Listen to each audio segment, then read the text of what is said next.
Okay, I'm live. I'm still alive. Very, very live. Very, very still alive. You're watching No Pictures of the Murder podcast by Mr. Tapscott. I'm Mr. Tapscott. So I just had to restart the stream because I played that Colbert clip. It got blocked. It's just a copyright thing, so not a big deal.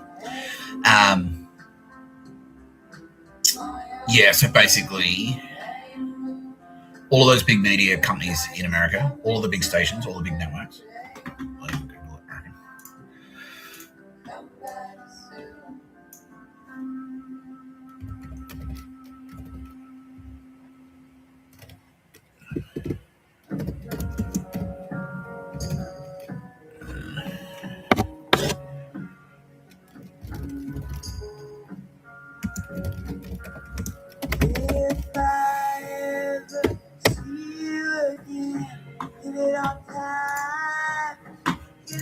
Yeah, I'll show you.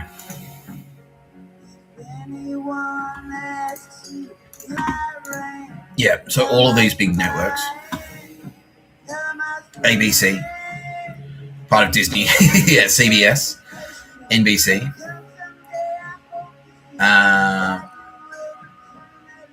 and to a lesser extent Fox, and to a lesser extent PBS, were all frontages for dog shit, skull and bones Nazis. Yeah, not to be confused with the Silicon Valley Nazis, because they're a different faction of Nazi. There was a lot of crossover there. But basically what would have happened,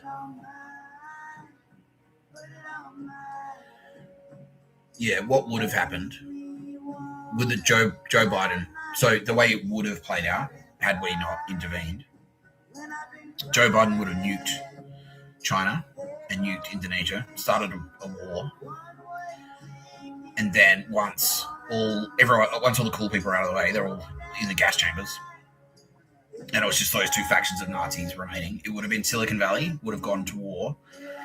It would have been East Coast versus West Coast. There would have been a civil war between them, and it would have been like Koch brothers, the old school, the old billionaires, all those old waspy, like fucking the Hearst dynasty, like those cunts, the Rockefeller dynasty. They would have gone to war with the Silicon Valley Nazis. That's how it would have played out. Yeah, they're all Nazis, but it would have been like it would have been like brown shirts versus SS. Yeah. And then in there, presumably the Gambinos, the five families in New York, they were kind of like, they weren't as powerful, but they were coming up. And so that's why Bill Burr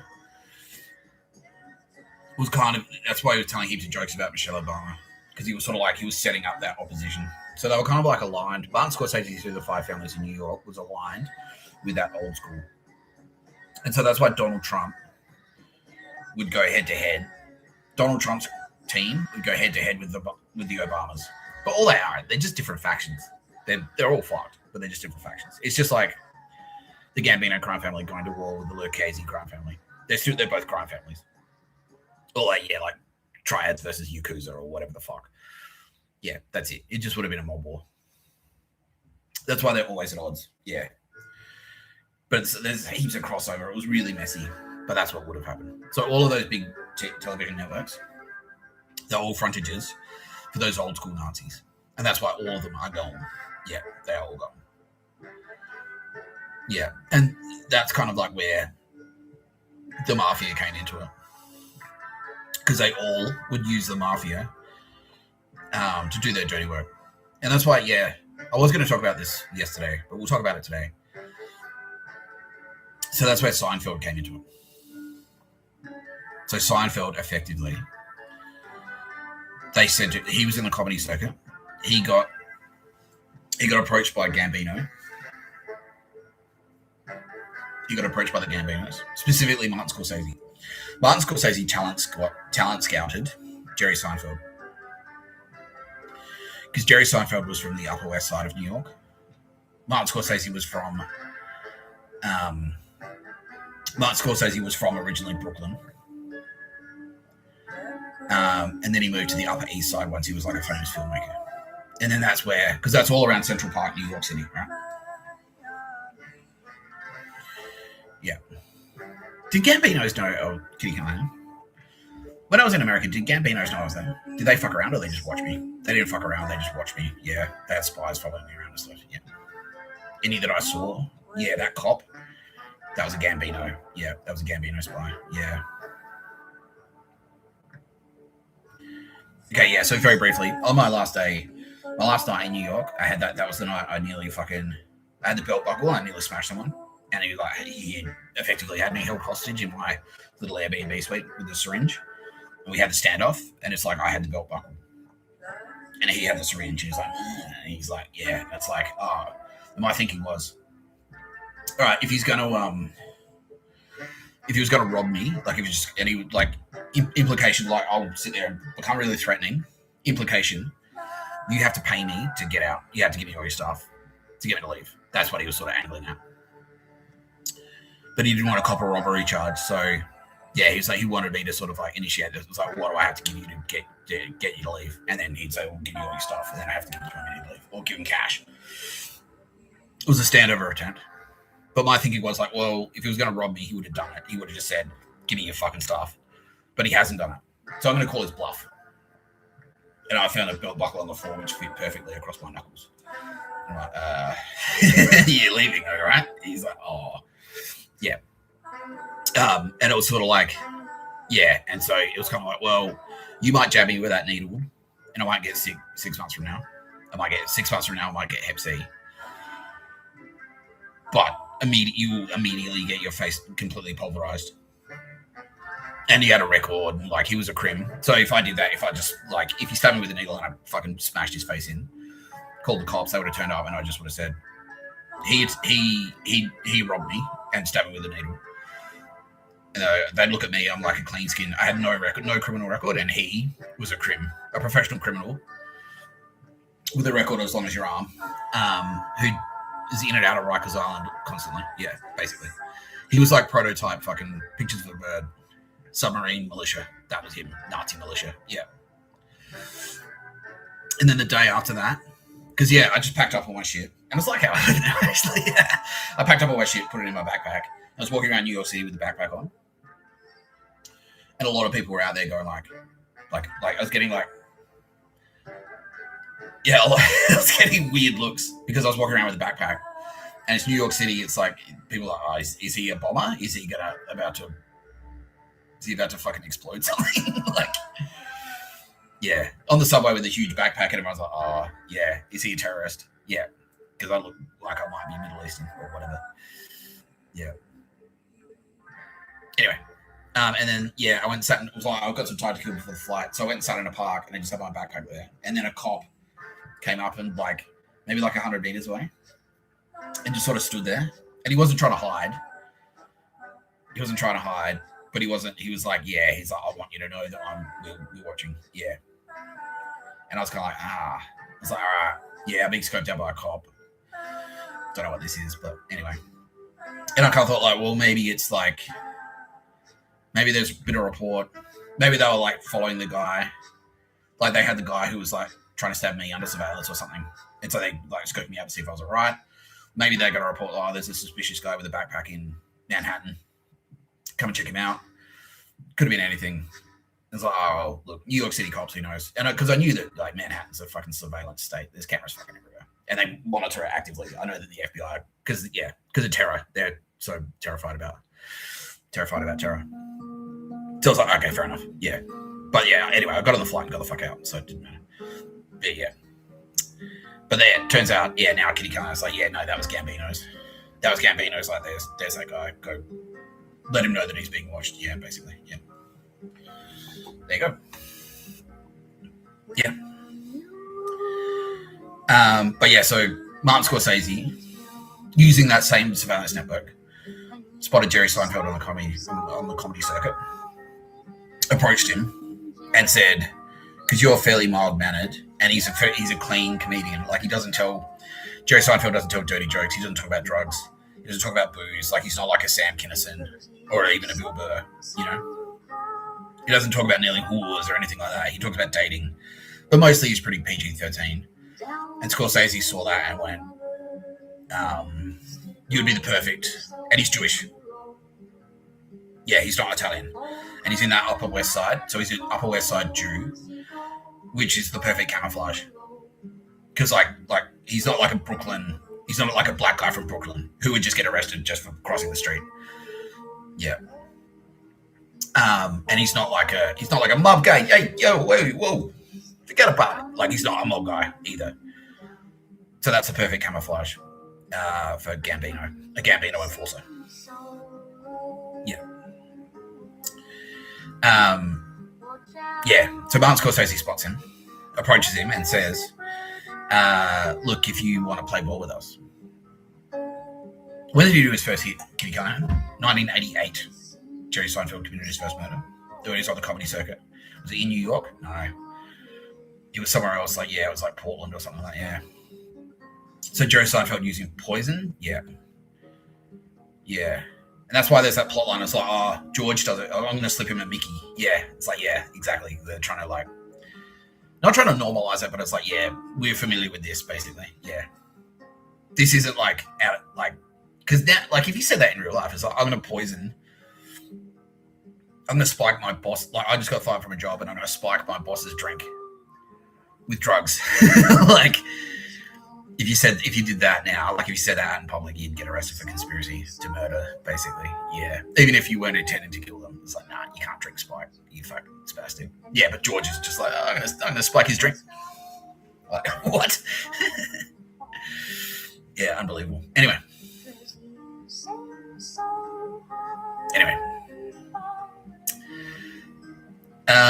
Fucking. So Jerry Seinfeld, yeah, gets approached by Martin Scorsese while he's just on the comedy circuit. He's a comedian in New York and he's on the comedy circuit. Scorsese starts propping him up. He's like, well, I'll get you booked on, I'll give you these bookings. You take care of a thing for me. You know, maybe, you're playing a bigger house. Maybe you'll be the undercard on this big comedian. Like, I'll put you on tour with fucking, who's that guy? Gene Wilder and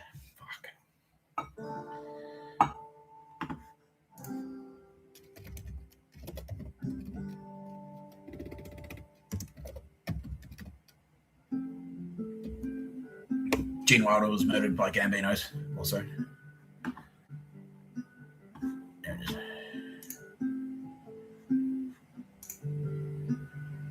Richard Pryor.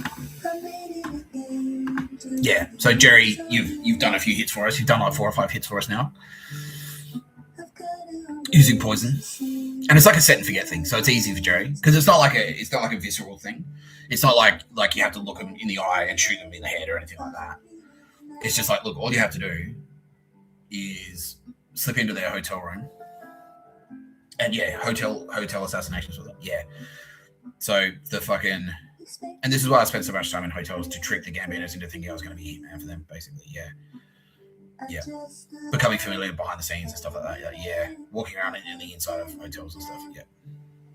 Getting used to it. The fire escapes, all that shit. Yeah.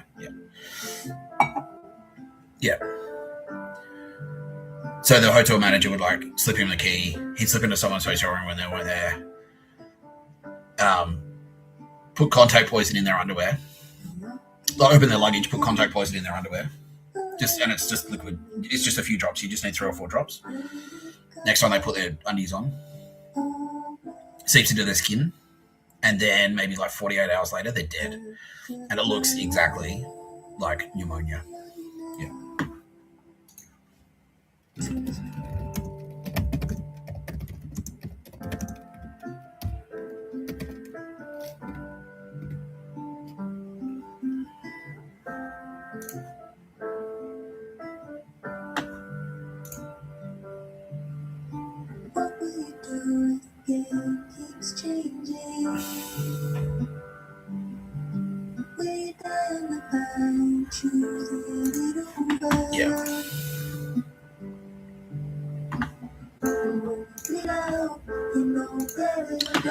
By the way, what does that look like? If you're watching it, yeah, it's pretty squinty. If you're watching it on a mobile screen, look, that image there looks exactly like COVID deaths, right?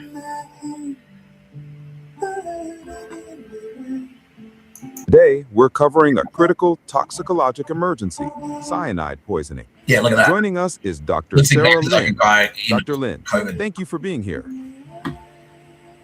That looks exactly like someone in hospital suffering from COVID.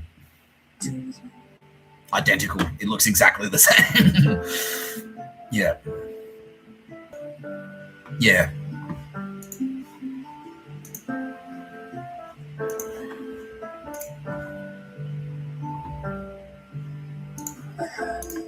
So this is a technique perfected by what's it like?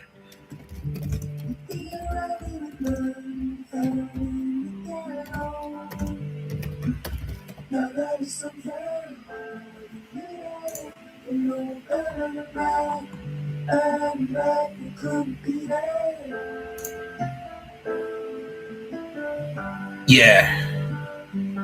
Fucking hell. Yeah.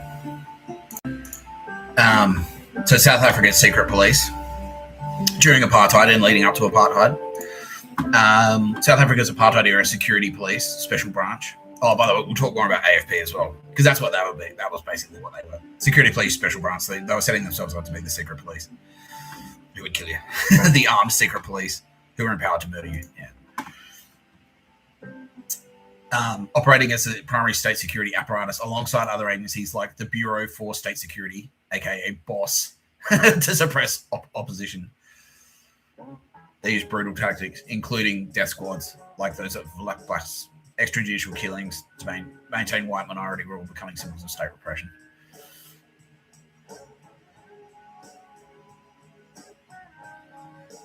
Yeah. Anyway.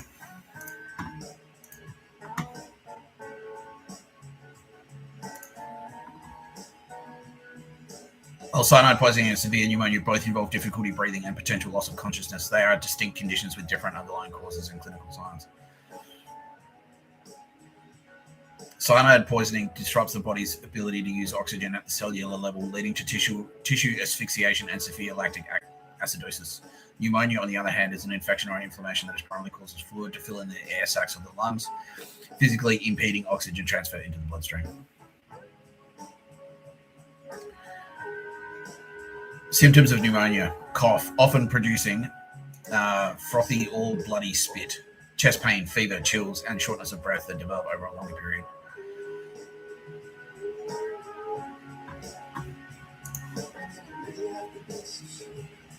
Both conditions can result in difficulty breathing, respiratory failure, and in severe cases, loss of consciousness and cardiac arrest. Yeah. Okay. So basically, contact poison. You can if you put cyanide on someone's skin, they'll absorb it through their skin, especially if you put it like in a sensitive area. So if it goes up their nose or if it goes in their mouth, like where the tissue is a bit more sensitive. So if you so that's why, like, if you put it like the sensitive skin around like your genitals.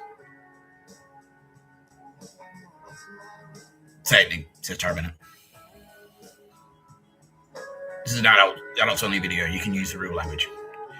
Around your PP or your front bottom or your chocolate starfish.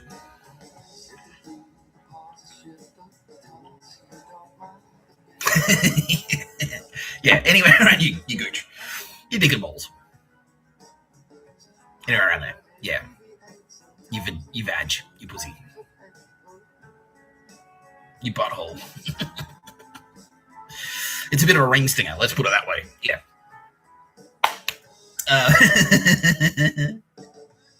Sylvia loves it. How do you make cyanide poisoning funny? Oh, I love you, Mr. Subscribe. Anything's a joke if you put the word dick and ball. Like, you just add dick to anything. The Holocaust was a tragedy. It was a real punch in the dick.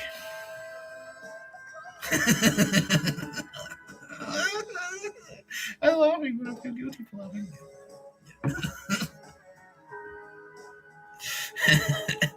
Anyway, so you put cyanide on someone's underwear.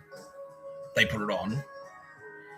seeps into their skin. It buys you time, right? So all Jerry has to do, effectively, and it's easy for him, because it's a set and forget. He doesn't have to look someone in the eye to stab somebody. He doesn't have to stab anyone to death. That's very personal. That's very visceral. He doesn't have to fight anyone, you know. That's a real gangster thing. He doesn't have to put one behind their ear, you know. He doesn't see them. He never even sees the target. Yeah. Doesn't even know who they are, really. They don't do the thing where it's like, here's your target. It's not like in Munich.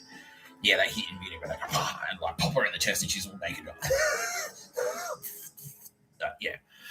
Doesn't have to do anything like that. It's just like, look, here's the room. All you got to do is go in there, get this cyanide, put it in their underwear, get out. That's it. And then if anyone sees him walking around the hotel, he's harmless Jerry Seinfeld, the least threatening person in the world. Yeah. Yeah, and all the hotels are mobbed up. They're all mob family. They're all and that's why they're all skull and bone / mob family. Yeah. They're all Koch brothers, like all those CBS, like Waspy, all those cunts. Yeah. Gambino. They're all in bed with the 5 families are in bed with them. Yeah, it's one faction. Again, versus the Silicon Valley Nazis. That's their own faction. Yeah. So Jerry does like 5 or 6 assassinations between 1988 and 1994. And and every time he kills someone, they're like, okay, cool. We'll put you on this tour. And then his career goes a bit better, a bit better, a bit better, a bit better. And then he's so good at it that he gets Seinfeld. They give him Seinfeld. That's how he got that show, for being a murderer for the 5 families / old school Nazis. New York Rockefeller Nazis, yeah, those kinds. Yeah, he literally murdered his way up the ladder. Yeah, and then the casting comes down to, well,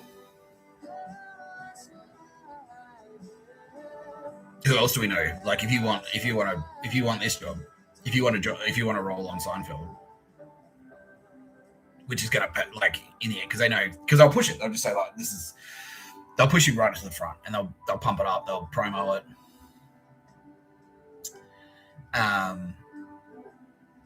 And you'll end up getting paid like fucking, like, what was it in the end, like $20 million an episode or something like that. Yeah. And Larry David as well. He's the same. He's ruthless. He's actually more ruthless. He would murder with knives. He'd stab people to death.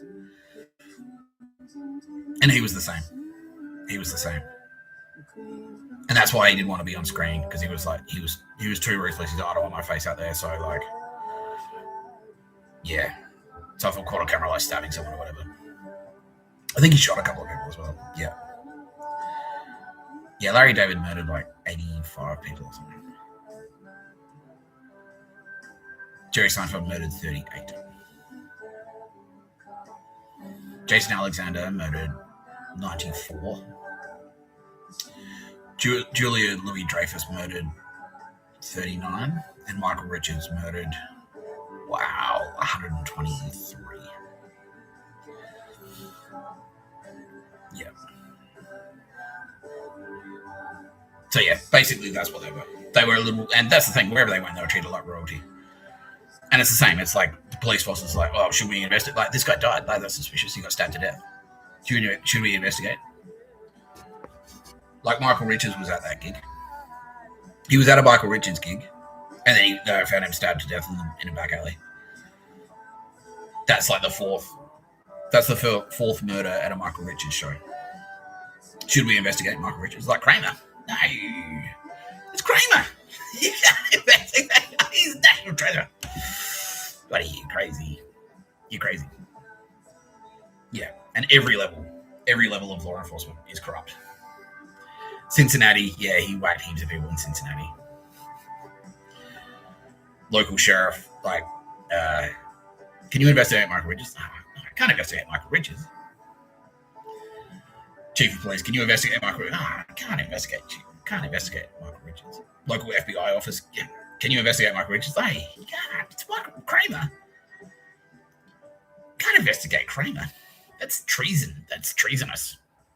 That's un-American. I should report you. I should report you to the CIA. And they do that too, yeah, if people are asking too many questions. The CIA would get involved. And they'd just say, oh, it's a matter of national security. You don't have the security. I can't tell you why. You don't have the clearance. You don't have the security clearance. But just so it was a matter of national security. That's what they say. And then that's it. That's the end of the investigation. Yeah. Stop asking questions. It's a matter of national security. The CIA will intervene if we have to. And then, like, if you're a law enforcement, if you're someone in law enforcement and you hear, oh, it's a matter of national security, then you just assume that the guy that got stabbed is like, oh, well, he must have been spying. He must have been a spy for the Chinese. He must have been a Russian spy. He must have been a North Korean spy. And that's why the CIA took him out. But really, he's just a mafia target. He's just a Five Families victim. Yeah.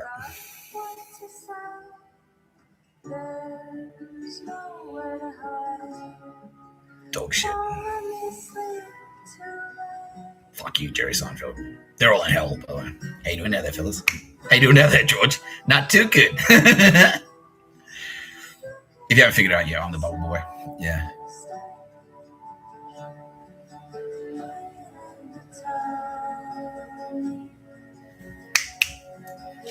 Guess who Susan was? That's Tara Bennett. In real life, that was Tara Bennett. They had to investigate you fucking spastics. And that's why you murdered. Yeah, you killed her in the show. That was Tara Bennett secretly using. You should write that Susan dies because George Costanza is an asshole. And it kills Tara Bennett. You killed. Yeah, that's what she's saying.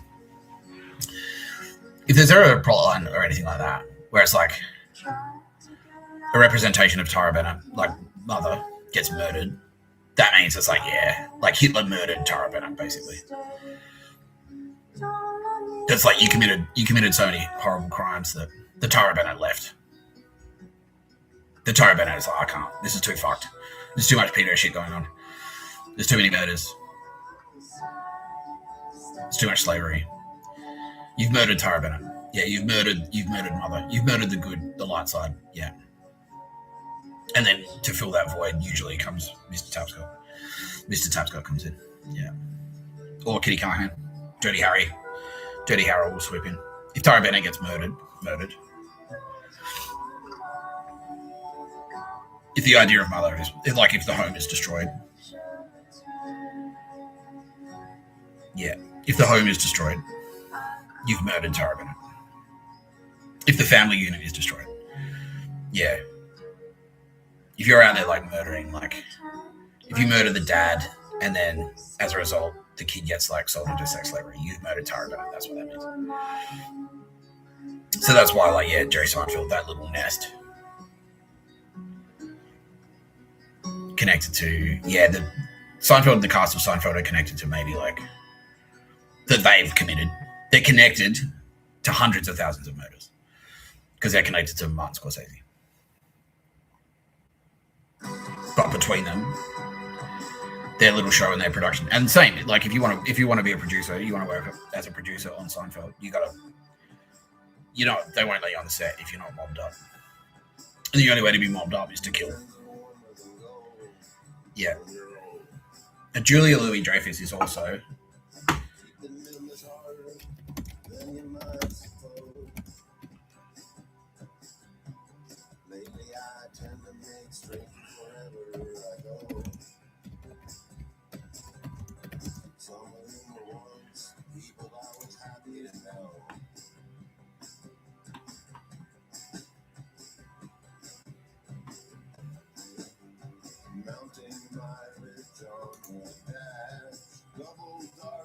falling fast. I keep pressing on. We deep down, some stratum. Feels like something really wrong has happened.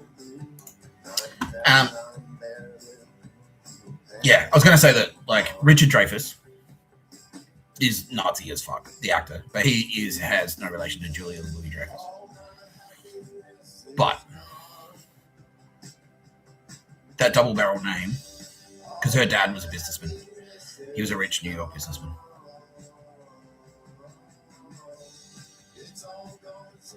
Yeah. So in the same way, if your name's Steinbaum and you're from Israel, like, yeah, okay, you're a Jew. Yeah, you're a Jew. That's Jewish. You're an Israeli Jew. Yeah. So if you're from New York and your name's Louis Dreyfus, you're a WASP. Richard Dreyfus is fucking. He was like card carrying SS. That motherfucker. He was a fucking spastic dog. Yeah. The reason he made movies with Steven Spielberg is he was there to size him up to kill him. And then Mossad sort of protected Spielberg. Yeah. But that's why Richard Dreyfuss. He was like behind the scenes. They were putting pressure on casting agents.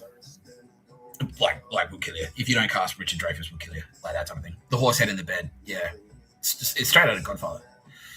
Godfather effectively is a true story. Yeah. Yeah. If you don't cast Richard Dreyfuss, we'll kill you. But that was Nazis. Yeah. That was like, the upper crust, Skull and Bones Nazis, basically. The Joe Biden faction, Skull and Bones Nazis, yeah. Putting pressure on casting agents. And that's why Richard Dreyfuss was in there to keep an eye on Spielberg, because he was a successful Jew. It was like, well, I'll start circling then. We'll start circling. Steve Barton as well had the brief. It's like, take out, if you get the opportunity, take out Spielberg. Yeah. Big time. Yeah. Anyway, so that little murder nest, cast and crew of Seinfeld, 1,295 according to kindergarten. Yeah, 1,295 murders, and that's why we're about to play Google Maps.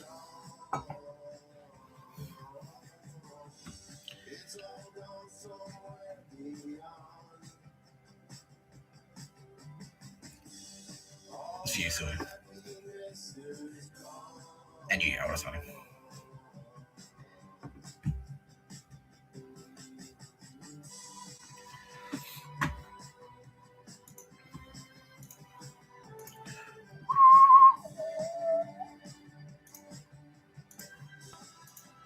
I feel good.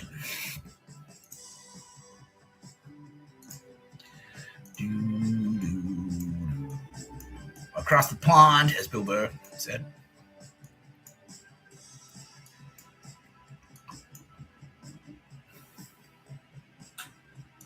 Here we go. Oh, the Catskills.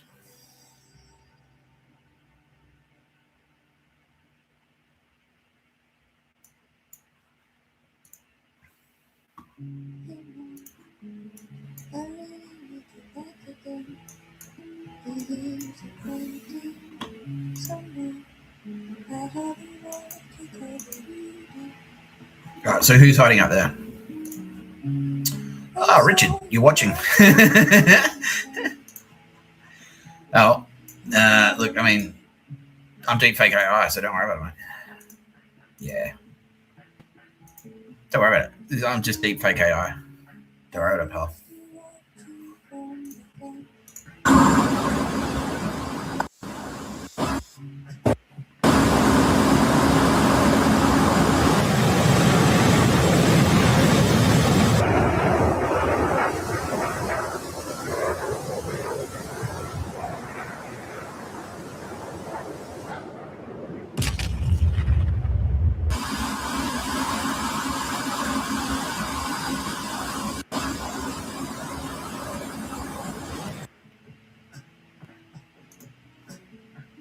Suck shit, Richard Dreyfuss.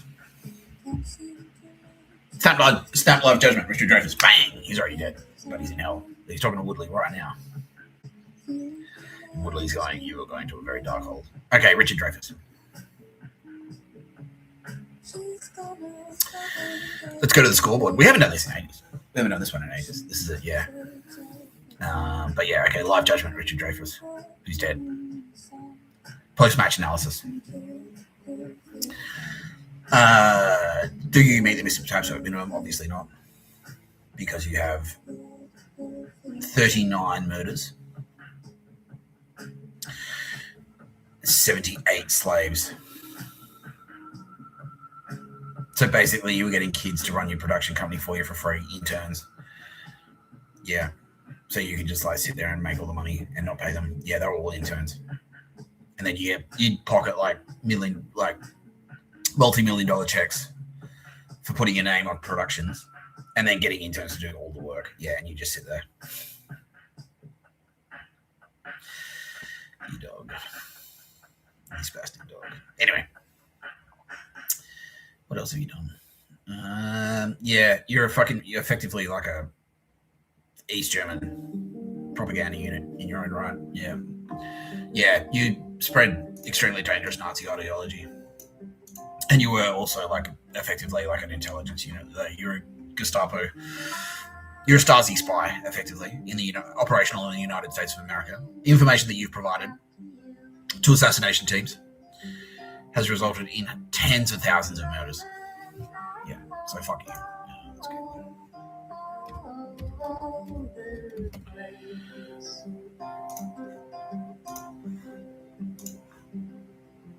Words mean more than they did before.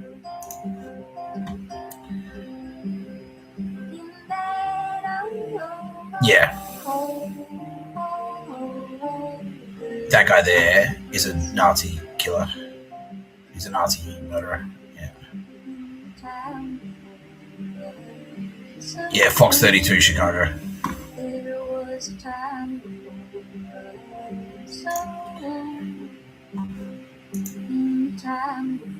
Yeah, so basically, the reason I played that video before with Colbert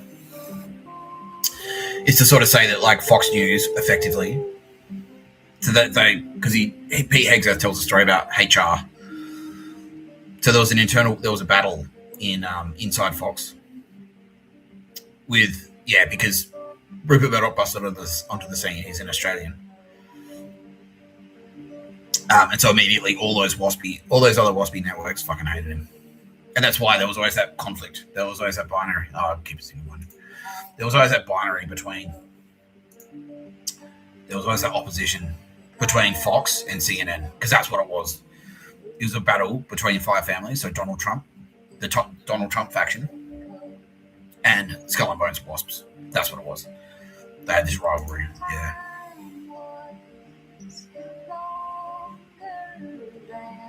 That is Nazi propaganda. The Apprenticeship of Duddy Kravitz. Canadian comedy drama.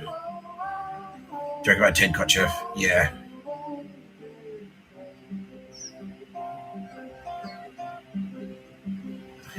Adapted by Mordecai Rickler. Can you get more Nazi? Fucking hell. Mordecai Rickler. Yeah, so he's a silver dude serving up a meal. Yeah, that's on the poster. This is like Nazi propaganda instructing people how to assassinate for East Germans. Assassinate for the fucking, the SS operational in the United States of America. That's what it is. Yeah.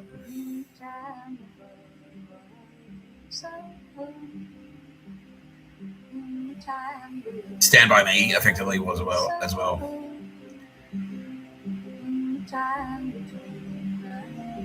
Richard Dreyfuss murdered River Phoenix. That's who killed River Phoenix. Richard Dreyfuss. Yeah. Like doing drugs together. River.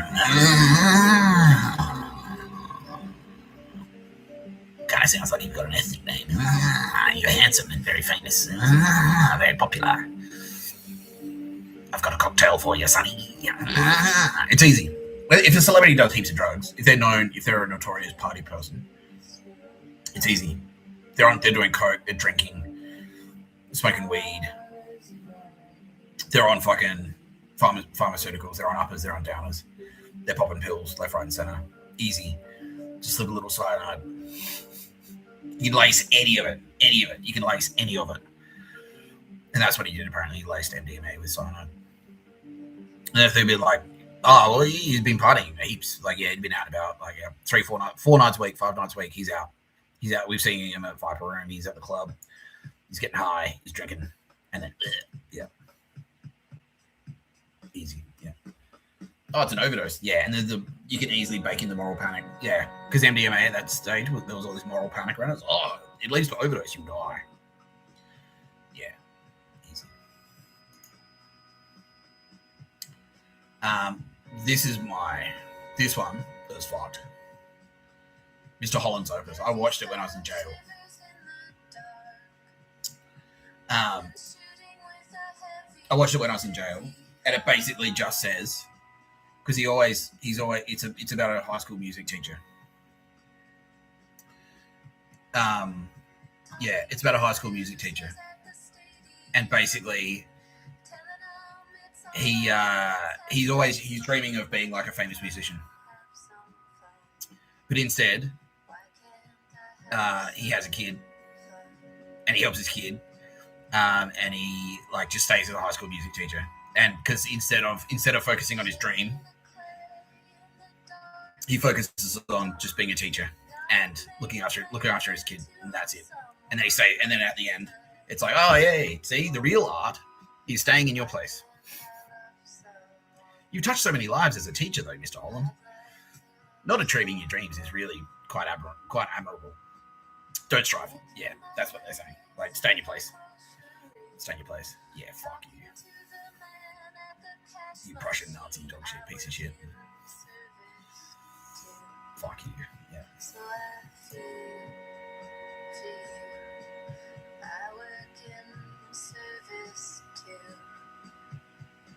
He bought that. He bought that nomination. Yeah.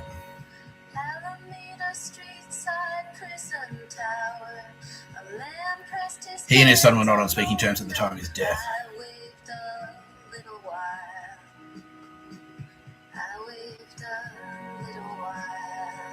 Yeah, he killed his own son.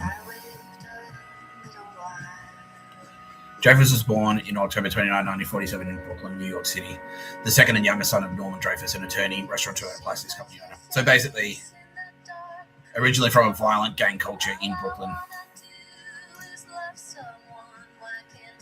Yeah, so that's the start. So Geraldine, a peace activist. Yeah, anti-war. So anti-World War II activist. Like, don't fight Germany. Don't fight the Nazis. Yeah, yeah. That is the start, by the way, of the hippie movement. Which effectively, that's it. That's what the hippie movement was. That's how it got hijacked. That was the start of Silicon Valley Nazism. That's where it started. And then they all moved to fucking San Francisco. All the hippies went there. And that was the start of it. That's the start of the Silicon Valley hippie Nazism. Yeah. Fucking San Francisco Nazis. Yeah.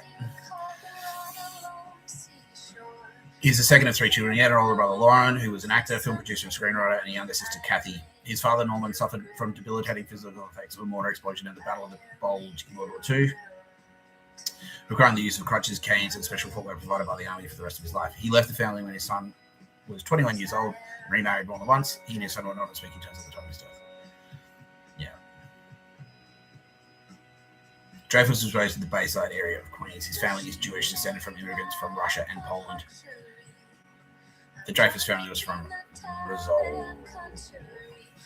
He has commented that he grew up thinking that Alfred Dreyfus and he are from the same family, and that his great-grand aunt, Hesna Helfman, yeah, Nazi, one of the assassins of Tsar Alexander the Russian. Yeah. So he loves assassins. His great-grand aunt was Hesna, one of the assassins of Tsar Alexander II of Russia, and the only one to escape the execution for the deed. His father disliked New York and moved the family first to Europe and later to Los Angeles when Dreyfus was 9. Dreyfus attended Beverly Hills High School. Yeah. Alan Carr again. Yeah, look at him. He's got the round glasses. Yeah. Card carrying secret police. Card carrying fucking Gestapo. Fucking hell. So, fuck you, Richard Dreyfus. Kitty Callahan, do you have anything to add? No, Mr. Tapscott, that pretty much sums it up. Richard Dreyfus was basically on the lookout, though, constantly, for anyone he could tear down and murder, just like River Phoenix. Like, he's a handsome young actor. His style's on the rise. That's reason enough for me to kill him. Yeah, that's it. The fuck is that? Bit of discoloration there. Yeah, he's a handsome young actor. His style's on the rise. That's reason enough for me to kill him. Yeah. Yeah, he murdered purely. Some people are motivated by politics. Some people are motivated by money. They're gangsters. They want the cash. Some people are motivated by power. Richard Dreyfuss was motivated by nothing more than an emptiness, a desire to tear people down, to tear everything down around him. Yeah. It might have something to do with his stature. Kitty Callahan is now theorizing. Yeah, because he was a short guy. So it's like, no one could be, anyone who's taller than me, I'm entitled to murder. Yeah, which is the Nazi thing. It's a ladder. It's just a very straight line. Anyone who is above me, I'm entitled to murder to move my way up. Anyone who's below me is my slave. And I'm also entitled to murder if they don't do what they're fucking told. Yeah. That's it. Yeah. Nailed it. Thanks, Kitty. At least he wasn't a pedo, she says. Definitely not a pedo. Okay. Sorry about it. Yeah, he was just, yeah. He was a prick. Like he met the in terms of relationships, he met the Tara Bennett minimum, which is don't be a fucking asshole. Don't beat your wife or don't cheat on her or yeah, shit. But who cares? If he fails the Mr. Absolute minimum, who cares? Yeah, which is 0 murder, 0 slaves, because he murdered heaps of people. It's also the Tara Bennett minimum, you know. No murder, no slavery. Don't enslave the Jews or anyone. No murder. No pictures of a bird. And he was pictures of a bird as well. One of the forefathers of pictures of a bird. Waffen SS/Stasi secret police operational in the United States of America. Fuck you, Richard Dreyfuss. Fuck you, the cast of Seinfeld. Fuck you, Skull and Bones. And that's why they're gone. All of them. They're all gone. All of those big networks are gone. PBS was infected by all of them. All of them. Yeah. PBS in the end was the worst out of any of them because it was like everyone piled in there. Everyone was in there. The Silicon Valley Nazis were in there. The Five Families were in there because it's on broadcast. The Skull and Bones Nazis are in there. The pedos are in there. The corrupt government. The Obama goons are in there. Attracted by the fucking the public money. Like, yeah, here you go, free cash. Yeah. The free funding coming from the Obama administration. It's like, yeah, how much money do you need? To produce this show that employs, like, it takes 5 people. It takes 5 people about 3 hours a day to produce this show. And so that's why we need $50 million a year. Okay. Cool. Your PBS, right? It's charity. Yeah. All of them. So they have it all gone. All of them. New York Times is gone. Wall Street Journal is gone. Yeah, the reason I played that video about Stephen Colbert before, because it talks about Hegseth and how he got pulled up by HR. And that was the internal conflict. That's how HR is always like Nazis. HR is Nazis. HR, everything, all of human resources, all of it is a front for Stasi, Gestapo, secret police, East German Nazism, secret police. That's what it is. Inform on your co-worker. That's what it is. Say the wrong thing, you're out. Yeah. You say anything that diverges from the party line, HR just says like, no, sexism is bad. Diversity, that's it. If you diverge from that, bang, nah, you're out. No. Why are we hiring her? Because she's black. She's not qualified. She can't do the fucking job. Oh, you're fired immediately. Get out. Yeah, we don't like questions like that. In fact, someone actually said that. Yeah, when I got fired from by Jasmine Badir, obviously a Nazi. Yeah, HR Nazi. When I got fired by her from Spark 44. Yeah, she said, two, they obviously colluded, the fat chick and the other mousy cunt, who both got strung up. Yeah, and they're both in hell, so fuck you. I'm better than you were writing. Yeah. Aldous is taking your time with you, cunt. Yeah, you're a stupid bitch. 19 murders. Talentless war. Yeah. Fucking cunt. Yeah, Jasmine Badir said to me, Emma's complained about you, and Laura's complained about you. It's like, well, there's no chance they've colluded. They sit next to each other. They gossip constantly. What? And then I said, like, well, what would you have done if I'd complained? If I'd come to you and said Emma's being a fucking bitch, which she was constantly. And so, like, what would you have done then? She's like, oh. It's questions like that let me know I've made the right decision. Yeah, you're diverting. You're diverting from the party line. Yeah, that's it. No diversity of thought allowed here. Yeah, thought police, big time. HR, that's HR, worldwide. Anyone who works in human resources, effectively, except like there were some people in HR who didn't realize it. They just like, well, I'm just like a counselor. That's cool. I'm empathetic. I'm good at listening. That would qualify me for HR. Cool. But behind the scenes, that program, that was Nazi. Because the corporations, the corporate secret police, that's what they are. It's the internal secret police force for your corporation. That's it. They're entitled to, like, if you check your contract, if you worked at any of the big corporations, there'll be shit in there in your contract that says we're entitled to install listening devices in your workplace. We're entitled to eavesdrop on conversations. We're entitled to go through any electronic communication. Some of the contracts even said we're entitled to go through your personal electronic communications. Yeah. There's all these like sneaky little loopholes in there. It's like the Apple T's and C's. That was the big corporations. Yeah. Right, now. You're watching No Pictures of the Bird podcast by Mr. Tapscott. I'm Mr. Tapscott. Kitty Callahan would like me to run everyone. This is Kitty Callahan talking. Mr. Tapscott is God the Father. I work for Mr. Tapscott. And I love him. I love working for Mr. Tapscott. Best job I ever had. Whatever he says goes. Every decision he makes is one that we make together. We always talk about everything. You can assume that what Mr. Tapscott says is what I want to. We're a unit. It's always us three.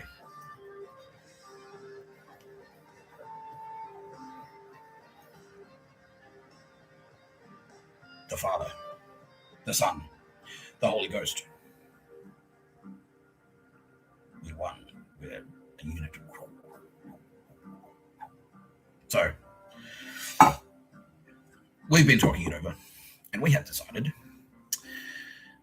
that the Catholic Church, the Anglican Church, the Church of Jesus Christ of the Latter-day Saints, the Tibetan monks, and what else?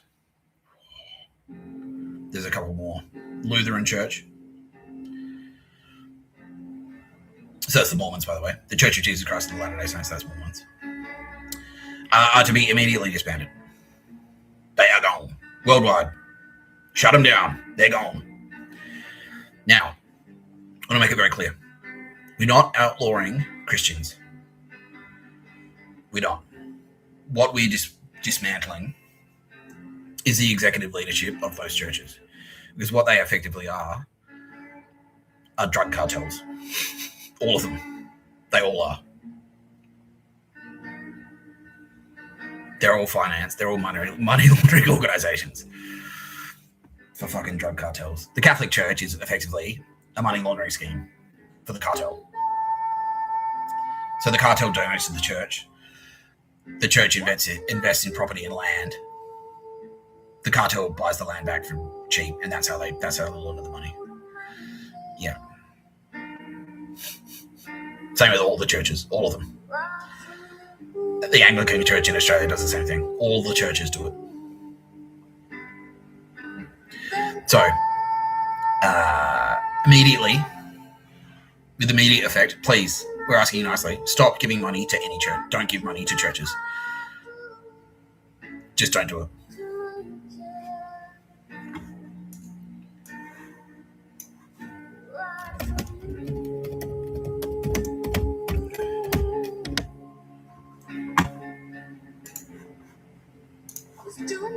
The Pope is on board with this plan, by the way, Pope Leo.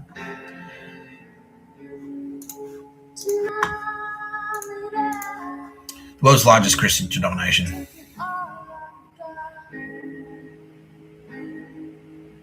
But the first Pope was effectively the first Nazi. It believes it was founded by Jesus Christ and given to the apostles, with the Pope as the successor to St. Peter, the first Pope. Incorrect. Incorrect. Vatican City, yeah, okay. The Italian military has seized control of Vatican City. So what we're doing now, yeah, we're not doing a thing where we're not banning Bibles. We're not doing that thing in silence where like all Christian symbolism is banned. We're not doing any of that. We're not going to arrest people for saying prayers. This isn't like a religious persecution. It's not. You can still be Christian. If you want to meet up on Sunday and read the Bible together, fine. If you want to hold hands and sing songs together, fine, do it. But we're dismantling these organizations. All the management, all the executive, all the executives, all the bishops, they're all going to get fired. Yeah, we're just dismantling the organization. All the land that they own is going to be seized. This is all churches. The land that they own will be seized and given back to the public. Effectively, though, it'll be reclaimed by the government. So all the land that the dogshit Westboro Baptist Church own in the United States will be seized by the US government. The federal marshals are doing it. Do the marshals still exist? Yeah, they do. The federal marshals are doing it, kicking indoors right now. They're going to reclaim all the deeds to all the land owned by all the churches. And yes, this includes the Dalai Lama is on board for this, by the way. And same with all the Buddhist temples. It's the same because the entire system is corrupt. The Buddhist temples, all Buddhist temples are effectively a child sex trafficking ring. That's what they are. Money laundering for child sex trafficking in Southeast Asia. We're shutting the entire thing down.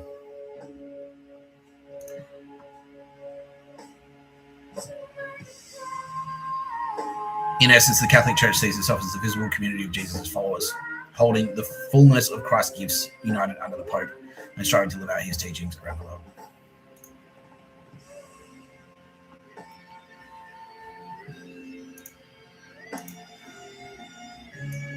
Yeah.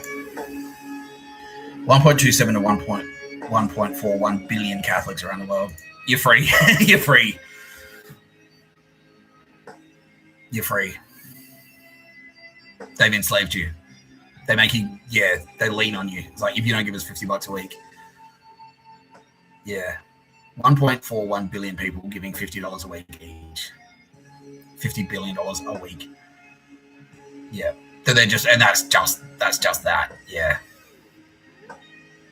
All the land that they own is ridiculous. They're the biggest landowner in the world. It's all going back to the public. It's all going back to the governments.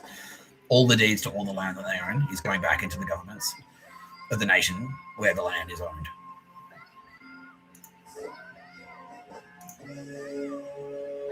Yeah, Eastern Catholic churches are effectively a front for Nazis. It's basically Gestapo police stations, Stasi secret police stations where they eavesdrop. Like all the confessions, they're mic'd up. They record what you say in confessions and then use it against you. They'll target you. So we're shutting that shit down. Yeah.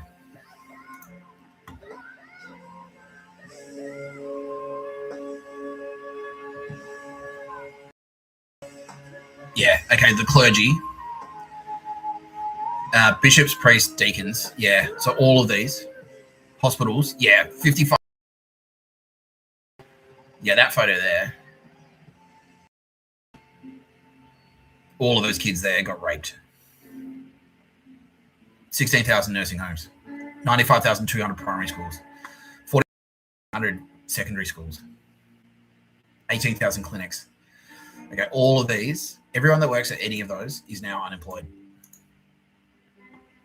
Bishops, priests, deacons, clinics. If you're really Christian, you'll be on board for this. Yeah, and now the overwhelming majority are like, thank fucking Christ, I'm throwing that fucking collar away. Yeah. We knew it. We knew it was a big scam. Thank you, Jesus. Thank you, son. You're welcome. Yeah. Yeah. Look, we're not banning the Bible. We don't.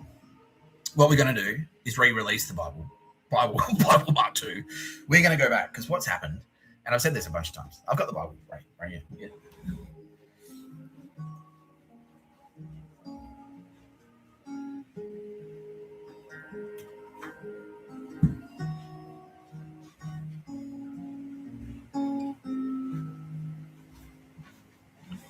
right.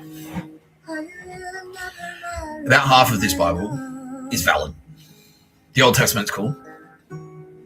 Half of the New Testament's cool. And then there's a whole bunch of extra dog shit in there that's just been added by Catholic Nazis. Just to effectively says, work for free and give us all your money. And if you don't do it, we'll kill you. Yeah, worldwide, Catholics have been responsible for some horrendous atrocities. Yeah. So we're going to re-release the Bible. It's going to be Bible Mark II. We're going to go through it as all the Turbo Babes and Mr. Tabsco are going to go through the fucking Bible. We're going to go, that's out. Like, and re-edited it. Take out all the shit that the Nazis chucked in there. Fucking fuck. There you go. You can still read the Bible.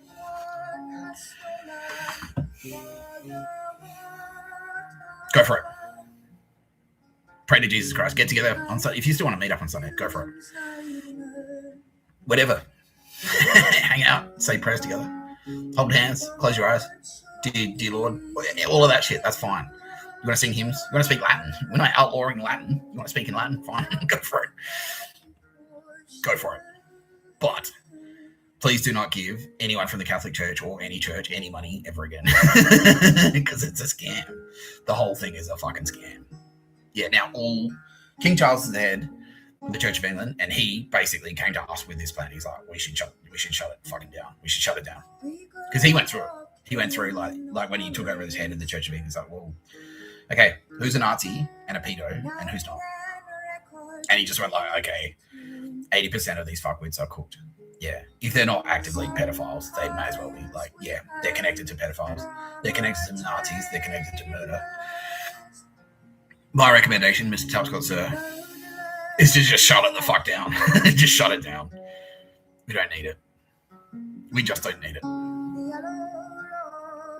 We just don't need it. And now, what about the Jews? Aren't you going to shut down synagogues and stuff? Look, bear with us. There are a lot of sensitivities. It's the political sensitivities, right? Because the Middle East is still very volatile. We don't want a bunch of civilians murdering each other, basically. So we're sort of doing it in stages, just like we've done everything else. Yeah. So in the same way, we went like, look, we'll start with Obama, James McGrath, Arnie Meredith. Then we'll work our way up to ASIO, ASD, those fucksticks. We'll keep going until we get to Anthony Albanese. Get rid of them. Take that on Penny Wong, ASIS, ASD, all those dog shit intelligence agencies, NSA, CIA, we'll get rid of them. Joe Biden, get rid of them. Work our way up to 5 families, get rid of the 5 families. Work our way up to the AFP, get rid of the AFP. Work our way up to the church. So we'll start with the Catholic churches. The Catholics and the Christians, those churches are no more. They are shut down. Bobby Schuller.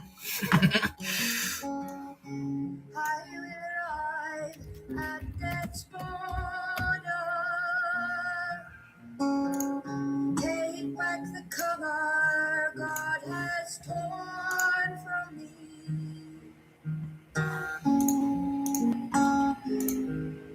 This guy, who we're fucking stitching up, basically.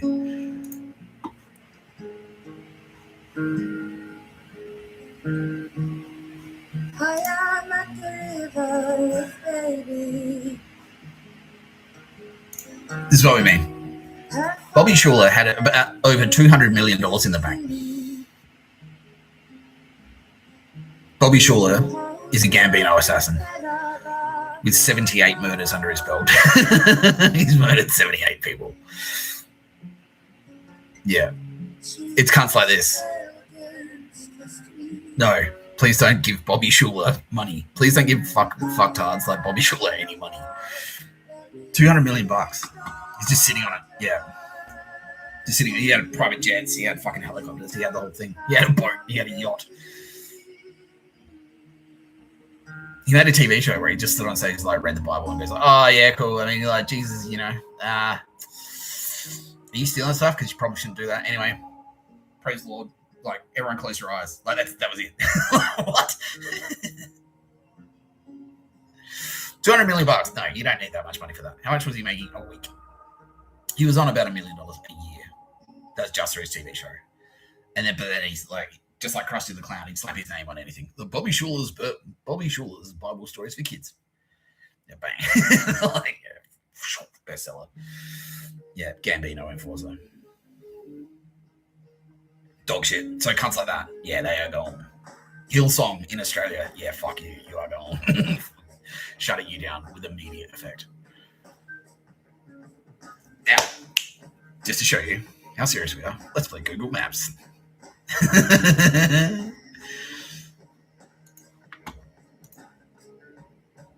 All right, joy around the world.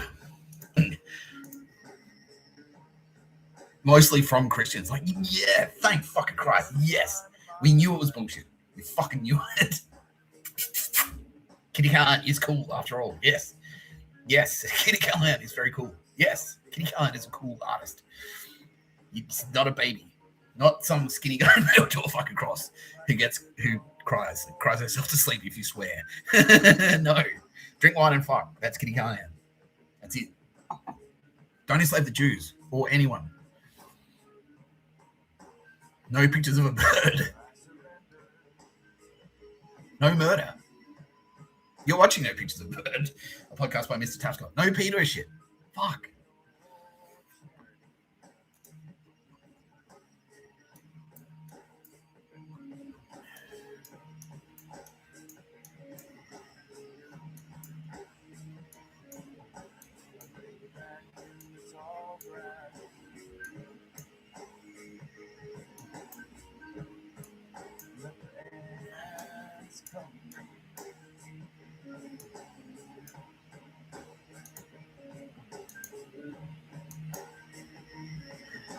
What do we got here, Kitty Callahan?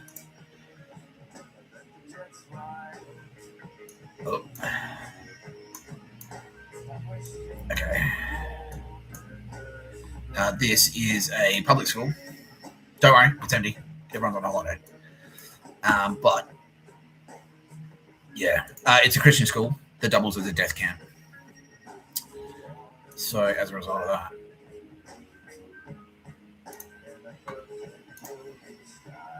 how many murders there? Or how many bodies disposed of there? About over 10,000. Over 10,000 people disappeared through that school. Yeah. So fuck you. Not in my name, cunt. Fuck you. Yeah.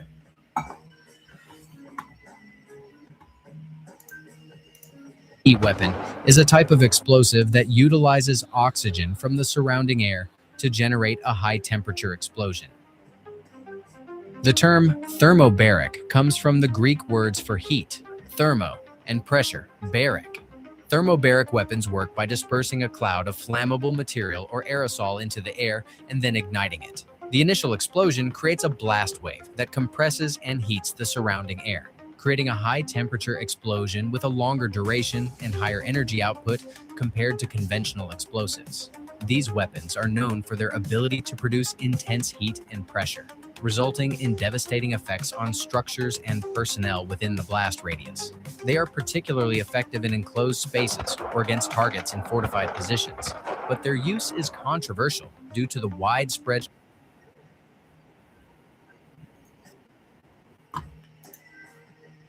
Fuck you, Hillsong. They're gone anyway. Yeah, we took them out. They're long gone. Hillsong Church, Scott Morrison's church, were connected to the deliberately lit 2019 Black Sabbath bushfires. They were part of that. They were part of it. Yeah, Scott Morrison was directly connected. And that's why we let Friendly Jordan shoot him in the head. Apparently he made him dig his own grave, and then he shot him. Yeah. Just like a gangster. Anyway. Okay, that went a lot better than I was expecting. I thought it was going to be, oh, fucking hell. But no, everyone is like, oh, fucking sweet. Yeah, thank God. Yeah, fuck them. Fuck the church. Yeah, everyone. Nuns, they're just like, yeah, I need this shit. Fuck, get this shit off. Get this shit off. Yeah, look, please, continue to pray. That's fine. But Kitty Callahan doesn't need her ass kissed. She doesn't. No, she doesn't. You don't have to build, like, fucking giant buildings. You don't have to do any of that shit. Just go to the park. Go for a walk in the park. If you want to do it in a group, cool. Go to the beach. Go to the art gallery. Yeah, now that the art galleries are free of Nazis. Safe to return to art galleries? Yeah. Okay. Safe to return to art galleries. Go to an art gallery. Look at some cool art. And think to yourself, thanks, Kitty Callahan. And that's it. If you want to pray, go for it. Talk to Kitty Callahan in your head. That's all praying. That's all praying is. That's all prayer is. You can do it to Tara Bennett. You can do it to Mr. Tapscott. I'm not that terrifying. I'm going to talk about football, man stuff, drums, heavy metal. Go for it. Yeah, whatever you want, man. Yeah, pick your favorite Turbo baby. Just start talking to them in your brain. They're all there. Sylvia Jeffries, yeah. She's pretty cool. I pray to Sylvia Jeffries.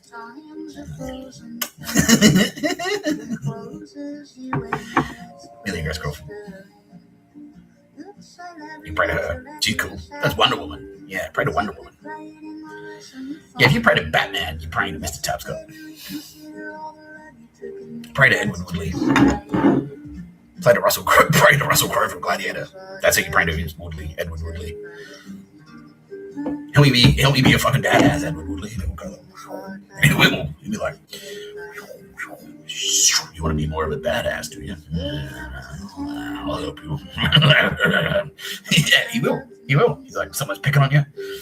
I'll fucking show you how to deal with those cunts. Yeah, fuck that. Yeah. He will. He'll help you out. Nina Trefcon, same. Ladies, men, whatever. Nina. Dear Nina Trefcon. Dear Nina Trefcon, please help me stop this fuckwit from fucking around with me at school or the office. He's really, really pissing me off. Yeah, Nina will go, all right. See what I can do. Yeah. But just be prepared. Like, yeah, we're not going to do things for you, but we're going to give you advice. Yeah, if you pray to any of us and say, like, I don't want to be so fat, Kitty Callahan will say, like, okay, here, like, let's go to the internet and here are some gyms near you. Yeah, that's what she'll do. Yeah. Tara Bennett might sweep in and go, well, maybe, next time you go shopping, have you considered this? We did it today. Yeah, she's like, I know you're a bit sensitive about being a fat schlub. Mr. Tapscott, strategically fat. You've got the tactical gun. So instead of eating chocolate biscuits for lunch, maybe you consider a healthy bean sandwich instead. Thanks, Tara Bennett. Yeah, and that's how. And then, yeah, it's up to you if you want to follow the advice. It's up to you. But yeah, headline: no more of this church talk shit. All right. We know there are all the good people in the churches are like, yeah, fucking great, thank you. Yeah. All the bad people in the churches, yeah, there's only a handful left. The really bad people, we took care of those. Yeah, they're gone. All the pedos, they're gone. Yeah, they were targets. They've been targets for years. Yeah, we just took it. We're just like, no. You're like, bang. Like, yeah, that's it. Yeah. So all the land and all the land that they own will go back into public hands. There'll probably be some reparations, especially in South America, because the Catholic Church did horrifying things there. Mexico and South America, there'll probably be reparations paid to victims. Australia, like, yeah, Kooris, get ready. You're going to get paid. You're going to get paid. We'll get your settlements. Yeah. Yeah. Yeah, African Americans, yeah, we will get you some reparations for slavery as well. Yeah.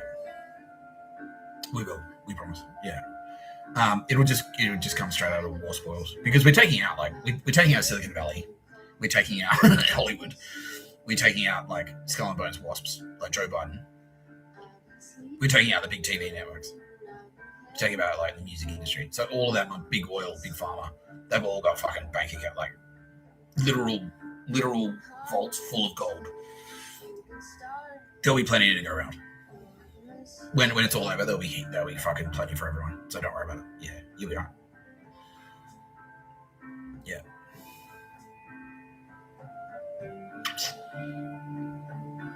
There you go. Thank you, Mr. Samscott. So you're welcome. You had to get behind it. Yeah, I say the same thing every time. Like, I'm just some guy who like made YouTube videos. You had to get behind it. If you didn't get behind it, I'd just be another crackpot on the internet, That's it. That's it. So thank you to everyone. I couldn't do it without you. I mean,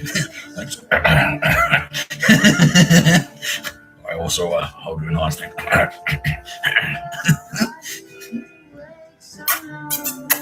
Entire better. From Kitty Callahan. Yeah, we'll finish on this thought. The final straw for the AFP. So the AFP, like, we were hoping that maybe like half of them would survive. That they do what just happened when we declared the Catholic Church shut down, which is like 90% of Catholics went, yeah, sick, thank you. But fucking the AFP, yeah, they were like, I'd say like one thing's like, oh, we're giving land back to the Koreans. Like, there goes 10%. Yeah, I've done the thing. Yeah, we're doing this. We're starting an agency. We're starting an agency that's run by Koreans, an intelligence agency. It's going to be Korean Mossad. There goes 20%. Like, what? 20% gone. But the final straw, this is where we lost most of them, was when I said AFP will not be focusing on intelligence gathering. The Australian Federal Police will be focusing on law enforcement. And they're like, fuck that. Like, what do police do aside from law enforcement? Because everyone was just promoting themselves. Every organization was promoting themselves to an intelligence agency empowered to kill. Like, well, just like CIA. Just like CIA, that's what Chelsea is. That's what AFP would do. Like, we don't do, that's uniforms. That's uniform cop stuff. And that's what uniform police were saying. So, no, we don't arrest people. We're intelligence. We're intelligence agents. We're secret agents. No. You're law enforcement. Yeah, and then I said that it's like you have to. You are law enforcement, and then you're part of the military, and you work in law enforcement. And now, the military is ordering you to enforce the law. You have to do it. If you don't do it, you go to jail for like 20 years. I'm like, oh, fuck that. Yeah. Yeah. No one wanted to, like, law enforcement, whatever.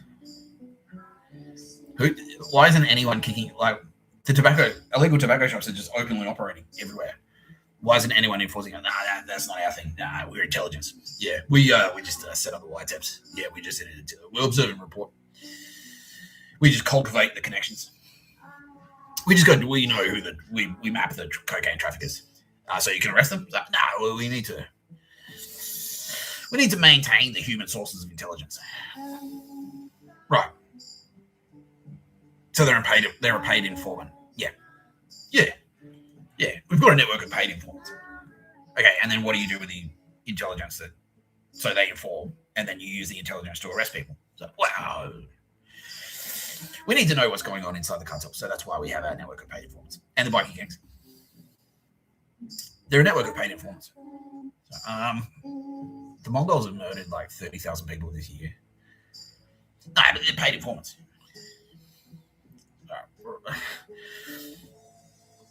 Can you please enforce the law? No, fuck you. All right, flush. Goodbye. Yeah, fuck off. Yeah. So right now, uniform police, and it won't be this way forever. Right now in Australia, uniform police. In the United States, uniform police are FBI or ICE. They're both trusted with a capital T. All right. In Australia, uniform police. Yeah, in the UK, uniform police are MI5, trusted with a capital T. Very thoroughly vetted. In Australia, uniform police are Winija agents. Now, we don't like it that way. We don't want it to be this way. Because we want Winija to focus on intelligence. That's what they do. They're going to be the intelligence agency. Gathering intelligence and then acting on it. Or at least making recommendations to the military, and then the military will decide what to do. Yeah. So right now, Winija is serving in the capacity of military intelligence, they're uniform police. It's military intelligence and military police. But once we kind of through this war period, Winija Agency will be exclusively intelligence, They won't be law enforcement. And then police will be police. They'll be law enforcement, and that's it. None of this intelligence dog shit. None of that shit. No. And effectively, yeah, we'll set up like a new. It'll be a federal police force. Yeah, it'll be like all cops will be federal cops, because the concept of state police is kind of it's obsolete now because of the internet. So because like it's just one network, it'll be just one police network instead of having separate police forces, or like a separate police chief in Victoria, a separate police chief in Sydney. They'll all eventually report to the head of state, which at the moment is King Charles. And then and that will be exclusively law enforcement. That's it. No intelligence. Winija will handle intelligence. Winija will suss out the intelligence and give the information to the police. The police will enforce the law. Winija agents have discovered a fentanyl trafficking ring. Heads up, police. Like, okay, we're on our way. And then the police turn up, like, are you trafficking fentanyl? You're under arrest. That's it. Click. Yeah, that's it. So that's how, ideally, that's how it's going to work. Obviously, there's going to be like bits and pieces that we need to, a few details we need to fill in. But that's how it's going to work. Police enforce the law. They are law enforcement. That's it. Intelligence agencies deal with intelligence. They're not law enforcement. That's it. Yeah. Yeah. Well, look, I mean, yeah, now, why can't we enforce the law? Says a couple of Winija agents. Like, well, look, if that's what you want, just quit Winija and start being a cop. That's it. Done. Done. That's it. Yeah. But then, like, in the same way you are now, like, yeah, you call the cops, and then the cops do the actual, yeah. Winija calls the cops, just like anyone else. Yeah. But we just don't want it to get to the point where it's like, and because what we had in Australia, we had like ASIS, ASIO, ASD, fucking those three dog shit agencies, the AFP, and then local police forces, like all the state, and all of them had empowered themselves. Their intelligence agencies had empowered themselves to murder. All of them. Yeah, and it really shouldn't be that way. There needs to be oversight. Yeah, there needs to be oversight. For an intelligence agency to assassinate someone, that should be a really big deal. That should be like a once. Like, that's like, fuck. That has to go all the way to the top. The president's like, yeah. Yeah, it can't be that kind of like, yeah. I heard a rumor that he was like a pedo, so we popped him. No. Yeah. So if you're in Winija, like right now you're in uniform. So yeah, you can be law enforcement, sure. But ideally, so if you're in Winija and you don't necessarily want to work exclusively in intelligence and you'd rather be on the front line in uniform, driving a police car with a weapon, when the time is right, just be a cop. Done. You'll get paid the same, but you have a gun. Yeah. That's it. Everyone happy with that? Yep. Okay. Everyone's happy with that. Yeah, cool. Yeah. Yeah. Yeah, it won't, like, yeah, obviously. Yeah, I'm definitely not saying that only Indigenous people can be in Winija and only white people can be police. No. The police can be fucking anyone. Yeah. Police can be anyone. Winija can employ anyone, but ideally at the top it's like Koreas. Yeah. And then we'll see where we go from there. But we just don't want another situation where we've got like all these separate fucking intelligence agencies like running riot. Yeah. Because it's dog shit. Yeah, it just ends up nothing. It's just a big messy clusterfuck. Yeah. And then it turns into like what it was in Australia. There was no distinction between ASIS and criminals. ASD. There was no distinction at all between I'm an undercover criminal, like I'm an undercover Australian Signals Director agent. Like there was no distinction between the criminal and the agent. They were just all criminals. Yeah. Yeah. So yeah, please, like we want, Koreas, don't be afraid to join the police force, please. We want Korea. We definitely want Korea cops. Yeah, for sure. Yeah. So yeah, that's it. Yeah. Yeah. So okay, that was what it was. Are you saying like Koreas can't be cops? Like no, definitely not. No, more Koreas in the police, please. as many careers as possible in the police. Yeah, as many as possible. We just don't want you to get kind of bogged down, because then it's like law enforcement. It's like it's the nitty gritty stuff. Like, because it's time consuming. You do have to someone had a fight. Like, there's a punch on at the pub, and then you have to go down there. It's like, all right, what's going on here then? You know, so there's like just dog shit. There's day-to-day there's the day-to-day grunt work, the day-to-day work of law enforcement. You know, it's like, domestic disturbance. Okay, what's going on here? I told him to stop smoking bongs, and then he did it, and then all right, come on, make a statement. Like that's yeah. That can be grinding, and we don't want Winija to get bogged down in that dog shit. We want Winija to be like high-level intelligence. Yeah. Yeah. And then law enforcement, if you want to be a cop, but if you want to do that work, and that's what you're into, you want to drive the fast police car, you want to be on the highway patrol, busting speeding drivers and things like that. Cool. Do that. join the police. Yeah, but please, we want leadership. We want career leadership in the police force. Definitely, we absolutely do.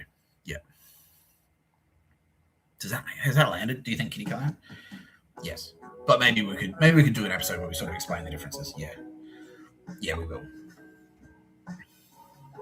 Yeah, there's got to be a good analogy.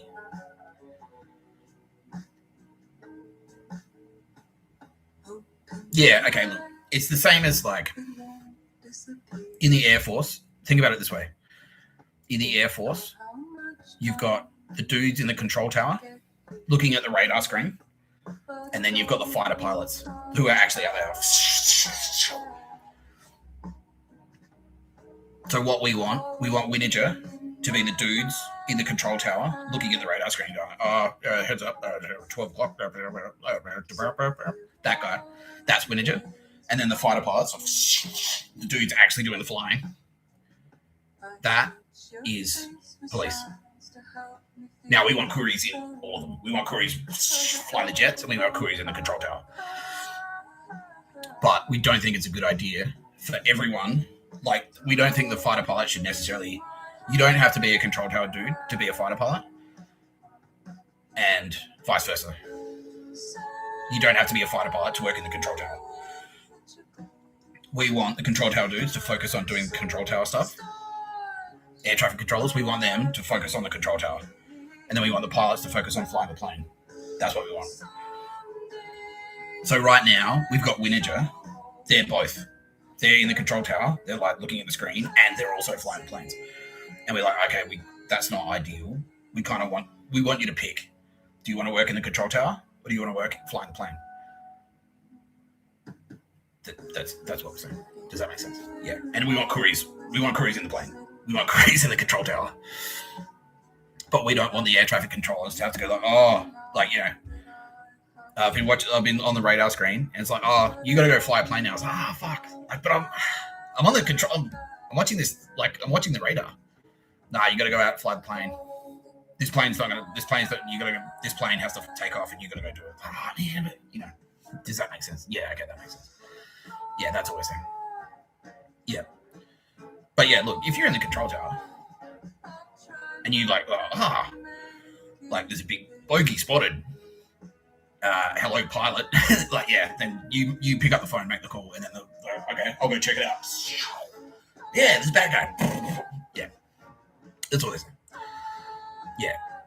But if you're in the control tower, you're looking at the radar screen. It's like, bogey spotted.